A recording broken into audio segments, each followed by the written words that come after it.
কয়েকদিন যাবৎ ধরেই যেভাবে নিত্য প্রয়োজনীয় জিনিসের দাম বাড়াচ্ছে তার প্রতি সরকারের কোনো লক্ষ্য নেই, বেড়েই চলেছে। অযৌক্তিক কারণে এগুলি আজকে আমাদের এই রাজ্যের গোলবাজারের মজুতদাররা জিনিসের দাম বাড়িয়ে দিচ্ছে, অথচ আমাদের এই রাজ্যের সাধারণ মানুষের আজকে জায়গার কাজ থেকে শুরু করে সমস্ত তার ইনকামের সোর্স কমে যাচ্ছে।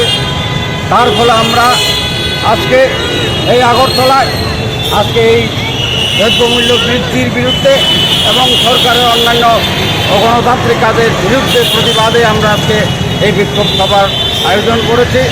আমরা মনে করি এই দ্রব্যমূল্য বৃদ্ধি আমাদের এই রাজ্যের তথা এই ভারতবর্ষে কালোবাজারি ব্যবসায়িকদের অধিক মুনাফার জন্য এগুলি চলছে।